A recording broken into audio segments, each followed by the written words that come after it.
My voyage into the heart of Borneo.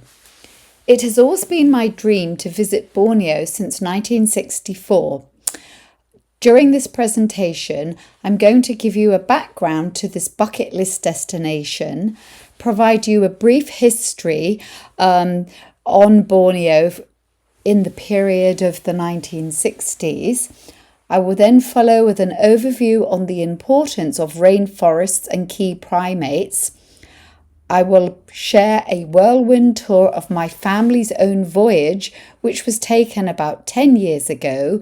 And then finally, I will share what I have been doing since my return to make a difference, which includes writing adventure stories for children and teenagers. So, the name Borneo. Where did it come from? Borneo is the Malay word for coconut, which clearly relates to the shape of this very large island. You can find it on the equator in the southwestern part of the South China Sea. It is the third largest island after Greenland and New Guinea. It is 5 times larger than England and Wales, and a little bit smaller than British Columbia in Canada. It enjoys only 2 seasons, monsoon, plenty of days of heavy rain, and a dry period, but it's always humid and hot. The island is split into 3 countries: Indonesia, that was colonized by the Dutch for about 300 years, Malaysia, colonized by the British for 150 years, and the Kingdom of Brunei. The whole island was occupied by the Japanese during World War II. But for the purpose of this talk, I will be focusing on East Malaysia, as it is known, to differentiate it from the mainland called Malaysia. If I was to advise you that the Amazon rainforest is 55 million years old, do you have any idea how old the Borneo rainforest is? You might be surprised to learn it is 140 million years old. On this very unique and special island, you will find 3,000 native trees. If you compare that to the USA, which has 292 native trees, Canada, 234, and the United Kingdom, only 33 native trees.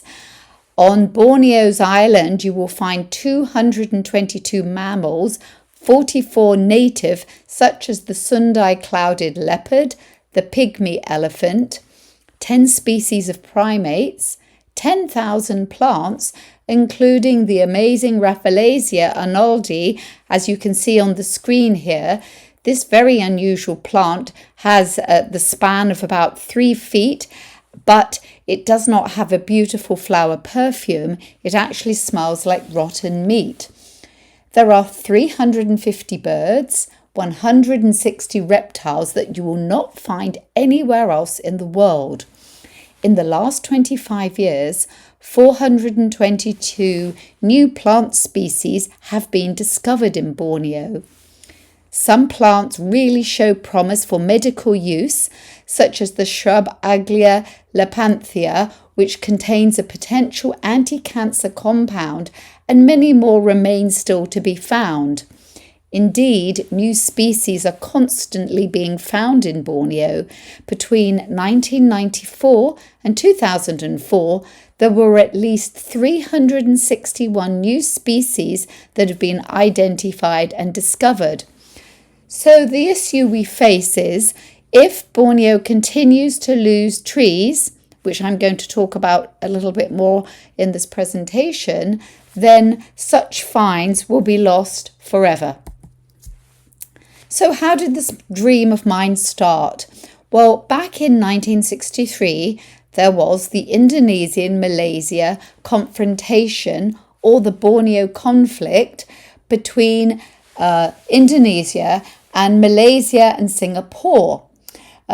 This all stemmed from Indonesia's opposition to the creation of the state of Malaysia from the Federation of Malaysia. The Malay government called upon Britain to help defend their territory. Why it was not called a war was due to the farmers who ran the rubber plantations that were numerous at this time, and they feared that if their crops were destroyed, they would not be able to make insurance claims. Finally, Indonesia's president Sukarno was deposed in 1966 and the dispute ended peacefully. The creation of Federation of Malaya, now the Peninsula of Malaysia, Singapore and the British colonies of North Borneo and Sarawak, collectively known as British Borneo, now East Malaysia, in 1963, did indeed become independent, but Singapore opted out and has remained since that time as an independent country, and that has been since 1965. So my father was an electronic technician serving in the Royal Air Force in the 66 Squadron. Together with Commonwealth support that was called in from Australia, New Zealand and Gurkhas in India and Nepal, they fought against Indonesia, who had secured help from Russia and China. So it was perhaps one of the unusual Asian Cold War confrontations. The Commonwealth brought in military from their Army, Navy, Royal Marine and Air Force troops. They were sent not only to defend and fight, but to also work in the jungle and gain valuable local knowledge.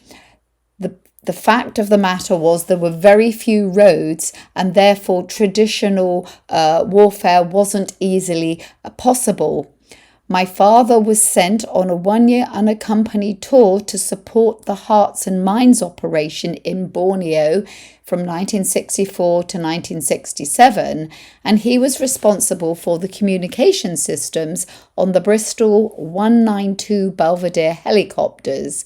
He was working in and around Kuching in Sarawak and sometimes in Sabah.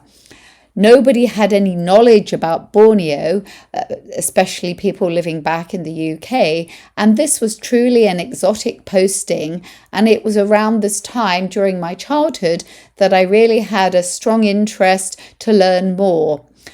I never thought I would ever have the chance to visit this country, and so for me it remained a dream for a very long time. So what was the role of the locals and the helicopter squadrons? Movement on the ground, as I mentioned, was slow and difficult due to the lack of roads, but thanks to the indigenous tribes from the Dayaks and Ibans, they served as scouts and helped with local knowledge. The helicopter played a major role in airlifting supplies, troops to the front line to help the forces win the war. With the quick transfer of troops to the front, it really helped to serve as a surprise and ambush the enemy. With the speed and ease of the helicopter flights, they could easily bring in troops which could inflict major casualties with minimal loss to the British. They also used the helicopters to deliver food and supplies to the front lines, but also to the local Dayak tribes that were helping them. My father lived with the troops in tents around the jungle, but occasionally they had the opportunity to remain in the longhouses for a short time so they could hide from the enemy and gain valuable information. So what was Borneo like in the early 60s? Well, Jesseltown, now known as Kuching, had 27 ethnic groups, people like those of the Iban or Sea Dayak tribes, the Dayaks, the Kayan, and so forth, and they made up 40% of the population. Outside of the large towns, such as Kuching, the land was heavily covered by rainforests, very few roads, big rivers, and there were indigenous people who lived in the longhouses scattered around the rainforest. As you see on this slide here, here is an example of a young lady with long earlobes, and this was perceived as a sign of beauty, power and prestige. So all very, very unusual for the young men who had come over from England to work. What was jungle life like? Well, at the time of my father's postings, as I've mentioned, he did spend over a year living in the jungle and some time in some of the longhouses. It was terribly important to win over the support from the local indigenous people. And thankfully, the Iban infamous headhunting tribe were no longer hunting for skulls, as that practice had stopped around the turn of the last century. Life in the longhouses gave them local knowledge on what to eat, what to avoid, safe routes through the jungle, and this definitely helped the army. They were also educated on which snakes to avoid, and I'll mention a little bit more about snakes in a moment. It was extremely hot. There was high humidity of 80 Fahrenheit every day, and therefore there was a very important need for the military men to be vaccinated, and they had to receive vaccinations for cholera, tuberculosis, hepatitis A and B, yellow fever, typhoid, polio, smallpox, and so forth. It would have been extremely dangerous and challenging if the troops became ill in the jungle, hence the need for these vaccinations. My father shared many stories about the amazing animals he encountered during his time, and as a young child he would scare me with stories of the huge rats that used to run around, and I always thought that he was perhaps exaggerating the size. This was until the time I travelled to Borneo as an adult, and whilst walking through a food market, my leg was brushed by some animal that I thought was a dog or cat. By glancing down, I really was shocked to see it was one of these very large rats that my father had always told me about. He also talked about chameleons that were incredibly fun to watch, changing colours from brown, yellow and green, and one tried to live in his tent for a short period of time. A daily issue was avoiding the many leeches that sucked the blood off your body and was so difficult to avoid while walking through the jungle. They would attach to all parts of your body, but luckily, as this was the 60s, as was the habit, most men back then was cigarette smokers, and the cigarette became very handy for leech removal. He quickly learnt there were 160 species of snake, but only 24 were poisonous, and 19 of the poisonous snakes were aquatic. Thankfully, the rest were harmless and shy creatures, and as my father had no plans to go swimming, he felt confident he could try to avoid the poisonous snakes. His real favourite animal, though, was his admiration for the orangutan, the men of the jungle, or also known as gardeners of the rainforest, due to their seed dispersal, which I will talk about more. The beautiful orangutans were often observed high in the trees, as back then their numbers were far more numerous than they are today. Orangutans, 1 million years ago, you would find them in Java, Laos and China, but today you can only find them on the islands of Borneo and Sumatra. So it was back in 1964 when I first developed an interest and love for the orangutan via the many letters and stories I received, and also later whilst I was growing up. Coincidentally, it was back in 1964, which was the date that the famous Sepalok Orangutan Habilitation Centre was opened in Sabah, which demonstrates there was already beginning to have a need to assist these wonderful great apes. Our family joined my father in 1965 to live in Singapore for 2 years. And Dad continued to go back and forth to Borneo to serve with his squadron.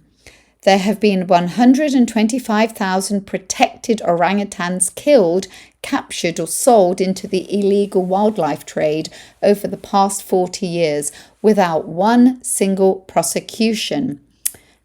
Nevertheless, the Indonesian government has admitted deforestation has led to the death of 3,000 orangutans every year since the 1970s. By looking at this chart, I think you can get an idea of the devastation that has occurred on this beautiful island. I should mention Indonesia, Malaysia, and Brunei are subject to different histories, regulatory systems, and land use outcomes. But I do believe the diagrams highlight what has been happening.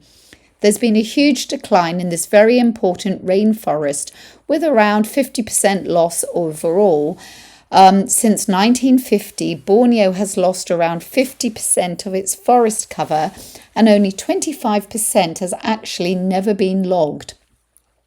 Rubber tree plantations was changed out for the more profitable palm oil plantations in the 1980s. And what has this meant for the island? Well, very sadly, the program of cut, slash and burn commenced around the mid-80s. At that time, 75% of the Borneo rainforest was still intact. But then the initiative to cut down trees for timber by slashing, then burning, really resulted in major environmental damage. The smoke alone caused huge damage of fog, not only over the island, which caused death for many animals, but lots of health issues for the people who lived there. But it also included terrible smog over nearby countries such as Singapore. Between 2000 and 2017, 14,000 of old growth trees were cut and lost. That's the equivalent of 6 football pitches per minute.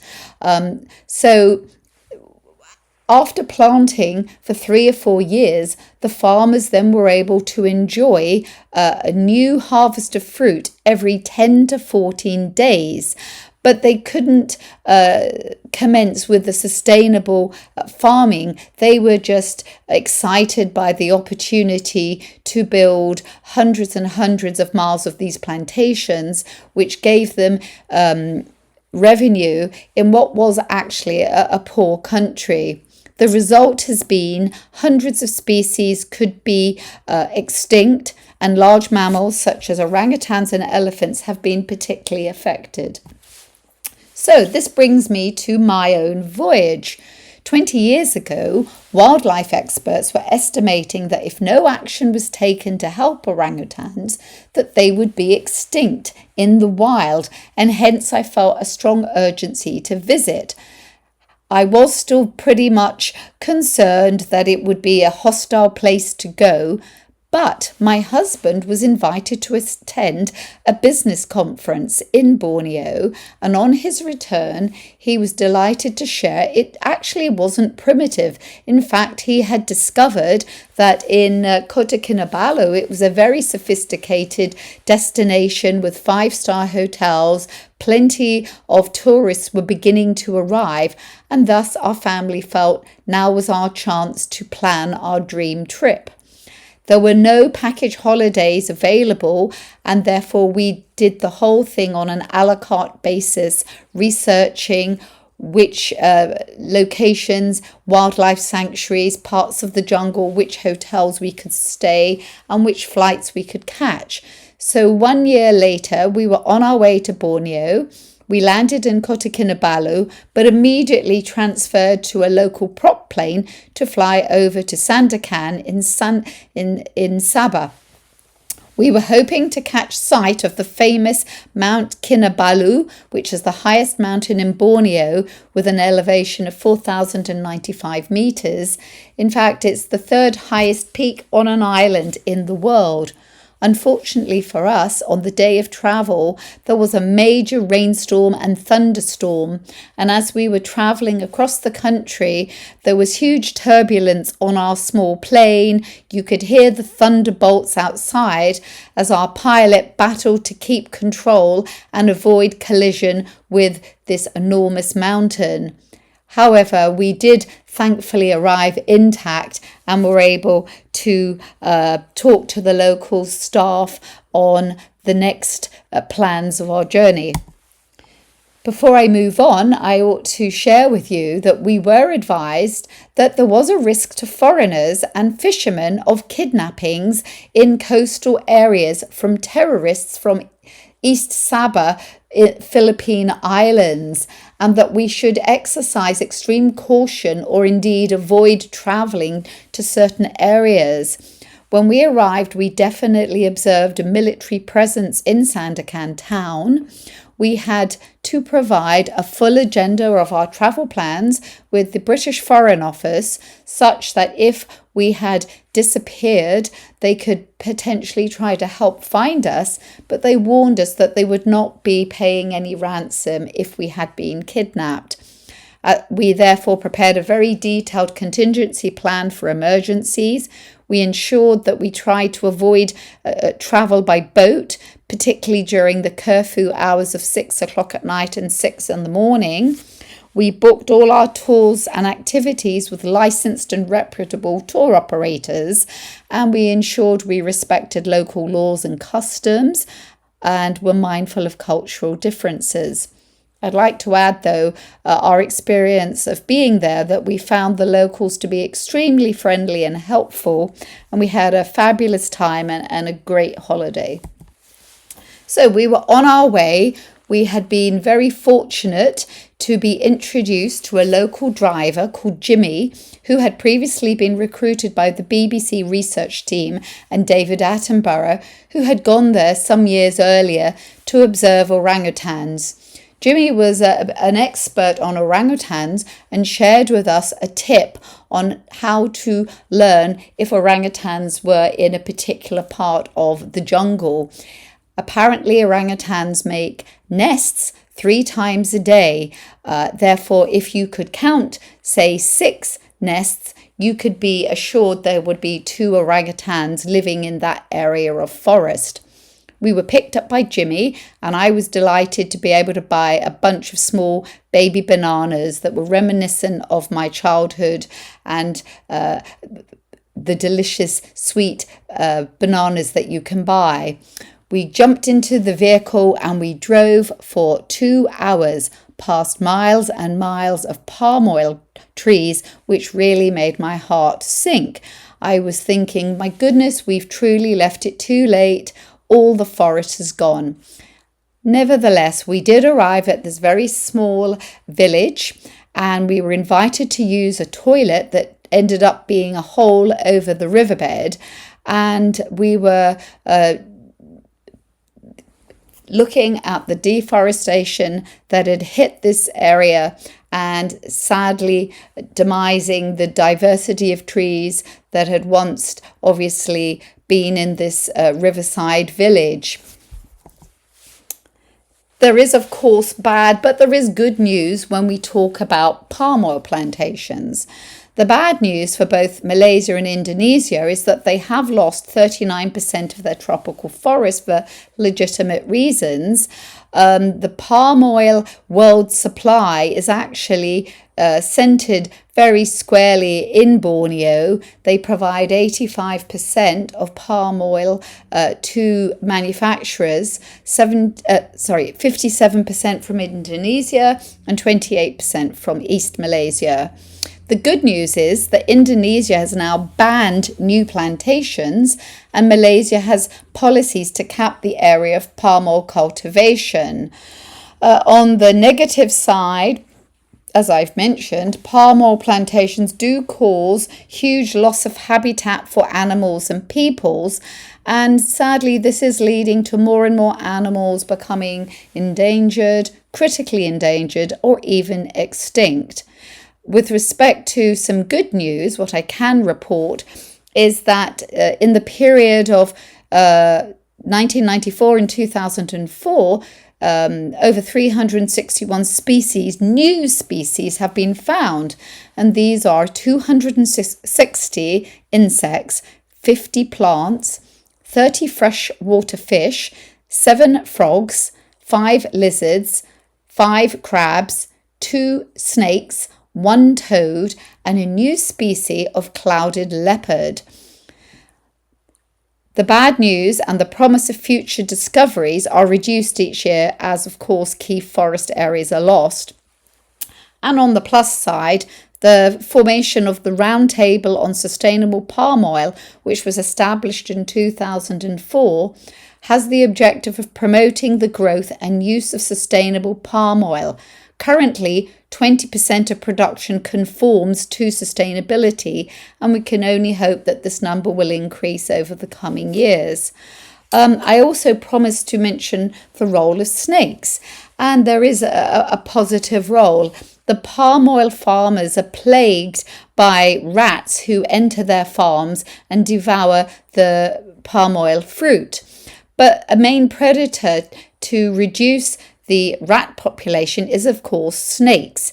But for many local people, there's a huge fear to be wandering around these plantations. Thankfully, the farmers have had luck to recruit very courageous men from Indonesia who come with very long boots and sticks and are able to shoo the rats into the farms and make them do their work and to eat as many rats as possible. So we started our river cruise on Kinabatangan. It's the longest river in Sabah. As you can see, it wasn't a ship, but a simple wooden boat with a motor. The guide that we had before he invited us to commence our river cruise explained that as he would be sailing along, occasionally the boat may bump into the riverbank, and there are branches overhanging the river, and the vibration of the bump occasionally does cause snakes to fall into the boat. And if that was to happen, we were to remain calm and he would be dealing with it. So we commenced our journey, gliding past the dense forest. And you may ask, what did we see? Well, I'm happy to report we saw crocodiles, many proboscis monkeys in the trees, long-tailed and pig-tailed macaques, wild pigs, a range of butterflies, birds including hornbill, storks, cat-eye snakes, snake birds, spiders and eagles. Sadly, on that day, we saw no pygmy elephants, which are very rare, nor did we see any orangutans in the trees. But a friend of mine had conducted the same journey a year prior, and she confirmed that she had definitely seen an orangutan. They are very, very elusive and difficult to observe in the wild, and sadly it is becoming a rare treat as they are systematically losing their habitat each year. With that adventure over, we headed the very next day to the Sepalok Rehabilitation Centre. Orangutans are only found in the rainforest of Borneo and Sumatra. Orangutan from the Malay, men of the forest. At the beginning of the 20th century, there were over 315,000 orangutans, but today their numbers are fast dwindling, with around 45,000 of them living in about 50 wild groups. This sanctuary, which was opened in 1964, is about 40 minutes from Sandakan, and they help orphaned baby orangutans who lose their mothers due to logging, plantation clearance and illegal hunting. The objective here is to educate them so that they can be returned back into the wild, and today they are helping around 100 babies, and I understand there are similar jungle schools scattered around Borneo. Orangutans and great apes, they spend most of their lives high up in the treetops, as high as 20 meters in the sky on these very large trees. 97% genetic makeup with humans, and they are indeed very, very intelligent. They have the highest IQ of all primates. Their size is about 1.2 for females and 1.5 meters in height for the male. In the wild, they can live 35 to 40 years, but in captivity, they've been known to live to 50 or 60 years old. Orangutans are actually solitary animals, but of course they come together for mating. The females are fairly territorial. They have about 100 hectares under their ownership, but they generally travel only about 1 mile a day hunting for food, whereas a male has 1,000 hectares. Baby orangutans typically stay with their mother until they are 7 or 8 years old. And if separation occurs before this age, for example, the mother is ill or is killed, the baby orangutan is completely helpless. And thus, this is why centres like Sepalok exist. They are keystone animals, which means due to their diet, they learn to eat over 500 different food items. And due to that, they are very, very important for seed dispersal, which helps with biodiversity. The mothers also train their babies to learn what are dangerous to them, how to make nests, how they can use sticks for fishing or to get bugs and ants out of old rotting wood logs. And indeed, when it rains, out of leaves, they make rain hats. The youngest generally hang around with their mother until sexual maturity, which is around about 12 to 15 years old. As I've mentioned, without their mother's care, the future for them is bleak and death is most likely the outcome. The major threats they face in the rainforest from predators are tigers, leopards and pythons, but the most serious predator of all is mankind. Humans who engage in illegal logging, intentional forest fires to clear land. They lose food sources due to that.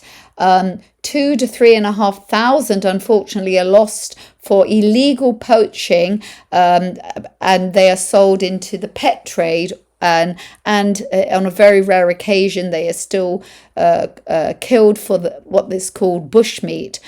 They are endangered animals with 45,000, but their cousins who live in Sumatra, who are slightly smaller with paler hair, they are critically endangered with only 7,000 remaining.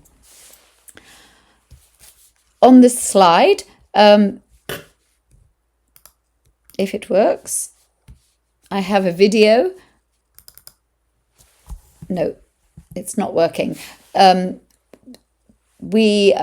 I said, we visited Sepalok orangutan. I wanted to just share with you the experience we had, which was when you first enter the centre, you are invited to go on a boardwalk, and you are instantly confronted with the smell of the jungle.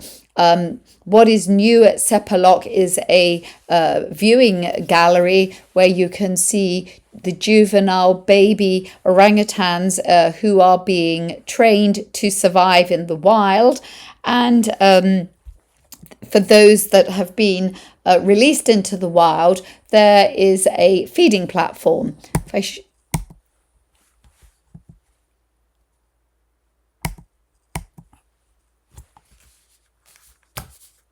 On the next slide here, this is myself arriving at Sepalok, and I was very happy to see that there were still lots of tall trees in this area that were around 500 to 1,000 years old.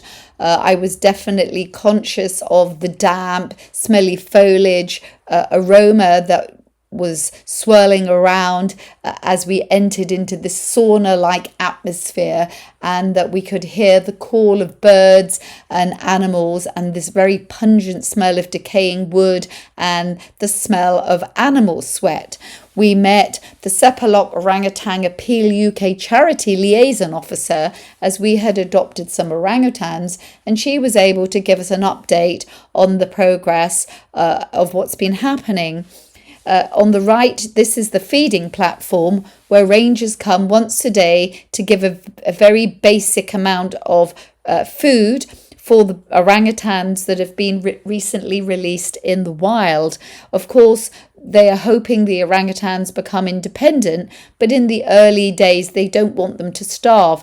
So they learn they can come here each day to get some basic food, but they will still venture beyond the jungle to find a more variety diet. The next day, we decided we would head back out of Sandakan to visit the Labuk Bay proboscis sanctuary. Proboscis monkeys are the only type of monkey that is found in Borneo, and they unfortunately are also critically endangered, with less than 15,000 remaining. This sanctuary is a special rainforest reserve mangrove, and it's lived in with this group of proboscis monkeys led by its leader, the king, known locally as a Dutchman due to a big round fat belly. They have 12 females with their own babies and a bachelor group that hangs out adjacent to the group and periodically threatens the king for dominance. They eat a diet of poisonous leaves, and the local rangers supplement this with pancakes. What was incredibly interesting to learn was that these monkeys cannot eat fruit. They have stomachs like cows and able to handle bacteria and poison, but if they were to eat fruit or sweets, they would die. They live near rivers, and unlike orangutans, are amazingly good swimmers, although they do spend most of their days living in the trees. Over the past 40 years, 50% of their numbers have diminished, again due to loss of habitat, but also sadly because they've been hunted for its meat, which is a local delicacy. The third location that we were excited to visit was Selangad Island, or commonly called Turtle Island. This reserve was set up in 1966 for the protection of green and hawksbill turtles. Both species are currently endangered. These turtles can live for 50 to 70 years and weigh up to 160 kilos. Once again, they are endangered, not just because of the threat from birds and fish, but also from humans who poach them as they like to eat them as a delicacy. So to get there, we had booked 1 year in advance via the Sabah Park Crystal Quest group online. They only accept up to a maximum of 50 people per day, and having made the booking a year in advance when the internet was not so sophisticated, we arrived at the Sandakan port still hoping it wasn't a scam, but it was a reality that we had secured our booking. This is a working port with a lot of fishing boats. It was quite smelly, but nevertheless the guide arrived with this speedboat, and we were given a 1 hour transfer buzzing past kampongs and wooden homes, as you can see on the slide, where we saw lots of fishermen and fishing boats. But at the same time, we were looking out for pirates, still a little bit concerned about the threat of kidnapping that we'd been alerted to. On arrivals, we were shown to the basic hotel rooms, but we were invited to enjoy the day on the beach, swimming and snorkeling. Sadly, today We were advised that all the beautiful coral is dying and there's a lot of problems with plastic pollution, but that wasn't the case when we visited. There's an information gallery and video presentation, and for us, we were so lucky. It was Christmas Eve and there was a delicious buffet for us to enjoy before 8 o'clock at night, when we were invited by the rangers to join them on the beach as they had observed a mother arriving. These big mother turtles come back to the same beach where they were born every 2 to 4 years, and she arrived, dug a hole, and then laid 75 to 100 eggs. And once she had departed back to sea, the rangers would dig them up and put them in a safeguard hatchery. Due to that process, each day of the year, they always have a quantity of baby turtles that have hatched and are available for release. And so it was at 10 o'clock that same evening, we were invited back to the beach to see baby turtles being released. No flash or video was allowed because the babies use the moon for guidance, and flashing cameras can definitely disturb them. These wonderful turtles swim 56 kilometers an hour and will live for 50 to 70 years. Sadly, of the 100 that was released on the day we were there, we were informed that only about 5% will survive. The next morning we woke up after breakfast and we were returned back to the mainland, and this was our lovely hotel near Sabah called the Sabah Hotel. As you can see, it's surrounded by beautiful forest, so that gave us a wonderful experience. And here I am feeling quite proud that I was on a very rare occasion taller than Father Christmas. So a couple of days later, we took a flight back to Kota Kinabalu, which is Malaysia's state capital, often referred to as KK. It's a coastal city partly surrounded by the rainforest, and it's known for bustling markets, modern boardwalks, beaches, and so forth, and wonderful mosque. Has a big range of 5-star hotels that attract business conferences and tourists alike. In addition to shopping and cultural centres, many people come here to do jungle trekking, and it's very, very popular to do the Mount Kinabalu hike. For our family, we opted to do a heritage village visit. We came to the Monasap Heritage Village, which was the historical site of the Kadusum people, and it's the only cultural village in in Sarawak, built to commemorate the life and time of a legendary headhunter warrior. The direct descendants of this warrior live there. They are 6th, 7th generation, and they have built this wonderful village to share how their ancestors had lived 3 centuries ago.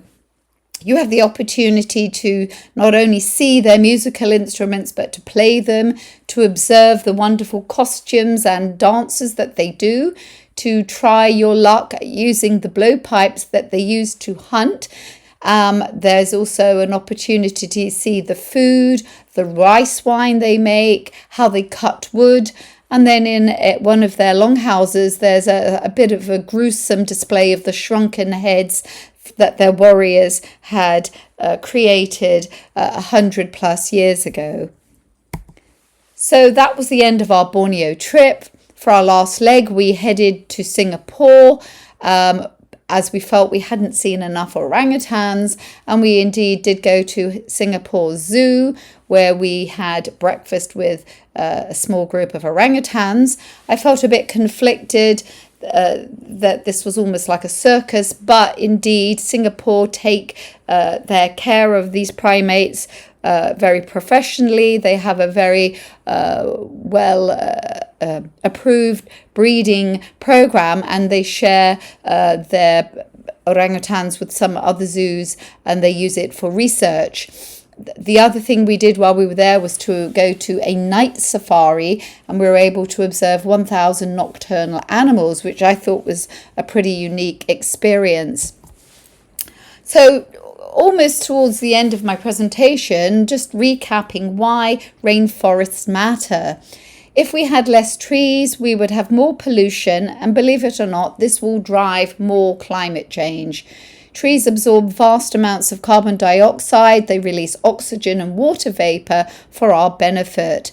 75% of plants found in the rainforest have contributed to medical solutions, and therefore, by losing our forest, we will lose millions of species which will be lost to research forever. Also, if we lose our keystone great apes, we will lose biodiversity. And the UN scientists have stated that if things don't radically change, these beautiful animals could be extinct by 2035, it could be 2040, could be 2050. What we do know that over the last 20 years, an estimated 80% of suitable orangutan habitat has disappeared, and yet only 2% of what remains is legally protected. That the maintenance of these large blocks of interconnected forests, there really is a risk that orangutans and hundreds of other species could become extinct. Thankfully, Malaysia has recognised the benefit of ecotourism, and they've set up swaths of protected forest areas, and they demand that their farmers use sustainable methods in palm oil production. It may take 10 to 15 years to make a real difference, but who knows, by then it might all be too late. So on the return from my holiday, I considered what I could do to make a difference.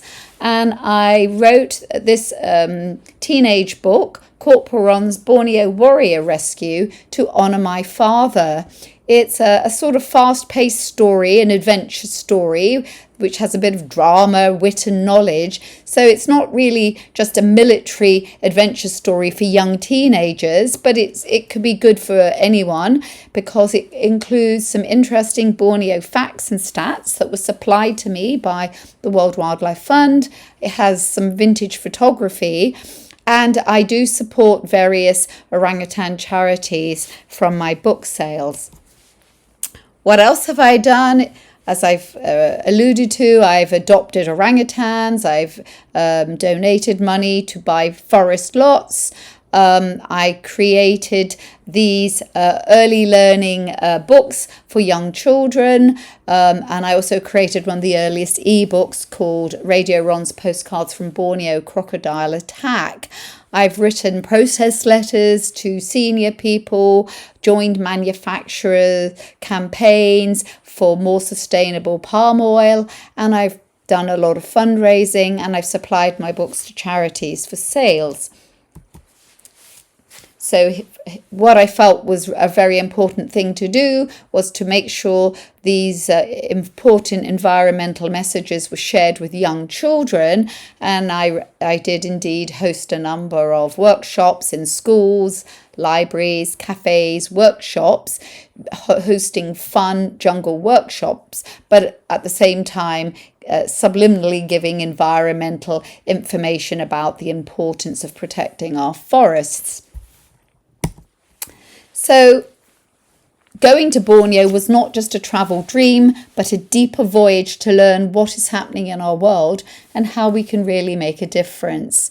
With my career in marketing, I know that companies are consumer-led, and they do, at the end of the day, only sell what consumers buy or demand. So we can all actually make a difference by insisting that our favourite products come from sustainable palm oil plantations by joining social media campaigns, writing to manufacturers. And one of the largest manufacturers that you all know is the company called Nestlé. And when there was a campaign criticising them on their purchasing policies, they responded quite heavily, negatively with the criticisms. However, following a Greenpeace campaign that went viral, particularly in Australia and the United Kingdom in 2010, they finally got the message. And they in turn turned to their suppliers with the statement that if you don't stop and with deforestation and protect peatlands, your days of supplying to our global brand is over. Since then, Nestlé has been working to source palm oil more sustainably, and they have helped in reducing deforestation and improving traceability. They claim their claim was that if you buy from them, they are now following a sustainable palm oil policy, and they were hoping by 2015 to be able to make a 100% claim. That was then changed to 2023. But now they have a statement on their website that they are aiming for 2030 to achieve 100% of key ingredients to be purchased responsibly. And what they will do in turn, they will plant 2 million trees by 2030 in and around farms where they source their ingredients. They're going to reduce emissions by 20% this year, 2025, half it by 2030, and reach net zero by 2050. And finally, 100% deforestation free for palm oil, sugar, soya, meat, pulp and paper, and for coffee and cocoa by 2025. So there's an example of consumer power making a huge difference. So I close by sharing this very famous quote: "Be the change you want to see in the world." Thank you.